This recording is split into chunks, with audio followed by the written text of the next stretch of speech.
This is Cloud Smith, and this is a piece of flint. He found it next to a stone where previous archaeologists had said it was a medieval gravesite.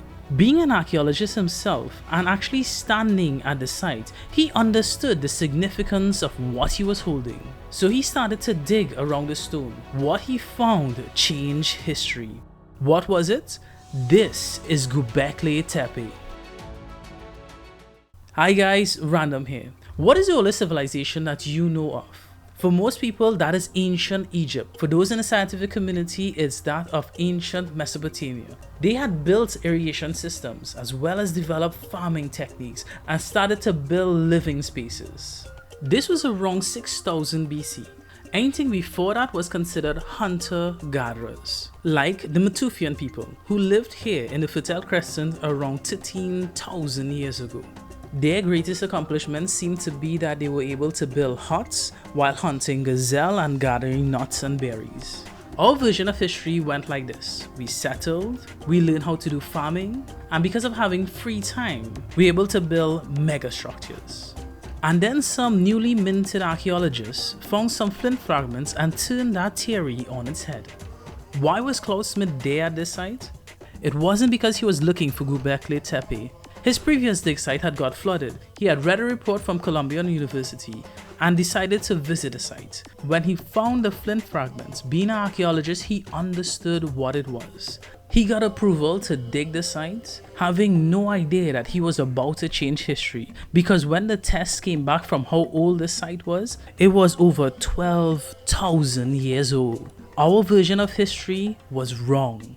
To put that into perspective, while construction was going on, woolly mammoths was roaming the plains of Asia, and saber-toothed tigers were hunting in the Americas. And you needed to wait 8,000 years for writing and the wheel to be invented. Göbekli Tepe transformed our understanding of hunter-gatherers from simple-minded humans to those that could create works that can challenge our understanding even today. How?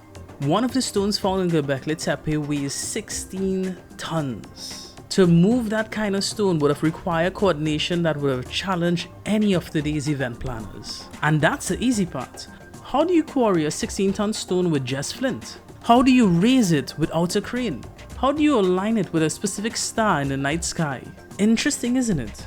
Now look at how thin the stones are, but also how wide it is. Examine how they are arranged. You have the two main pillars in the centers, those aligned with the stars, and you have smaller stones surrounding it. Most of these stones are T-shaped and finished with a terrazzo floor. This was not a trial run. This was designed by someone who knows what they were doing.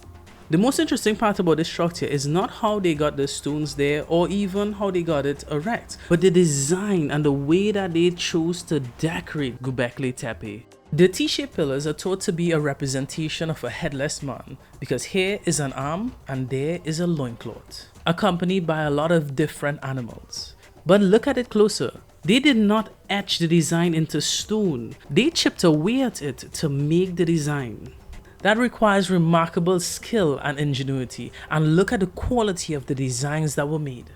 Looking at the site, you can see that those who build it take a lot of care and time to do their work properly. This was no weekend job. This took years to complete. And this raises a question to what happened at Göbekli Tepe. Because we have to excavate the site, not because over time earth built up around it. It was deliberately buried, and we have only excavated around 10% of the site. What excavation has shown so far, they will build a site and then bury it. Then build another one and also bury that. And they kept doing that multiple times. Why? We are not sure. To add another layer of complexity to this whole mystery, there is no signs of habitation at this site. No eating utensils, no clothes, no signs that anyone permanently lived there.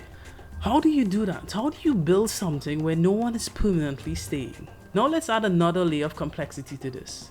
There is no evidence that there was farming either. Farming only came afterwards. It was developed as the site was being built. It is a great comfort to know that after a long day of work, you have a fridge full of food at home. Now imagine quarrying tons of rock out of the earth and then having to go and search for food. How long are you going to continue working? Because remember, you weren't getting paid. Lastly, The purpose of why Göbekli Tepe was built may remain a mystery forever. There isn't much evidence of what it was supposed to be. It may have been a religious site. It may have been a place that people gathered together. It may have been a monument. We just know it exists and that we built it. When you look at structures such as these, you cannot help but think, what are we capable of? We quarried tons of stone with just flint, made it stand in the air, point in the direction that we wanted it to, with seemingly nothing but rope and strength to go on. As time goes on, our understanding of human history will continue to change as we continue to find sites like these. But this is the wonders of Göbekli Tepe. Thanks for watching.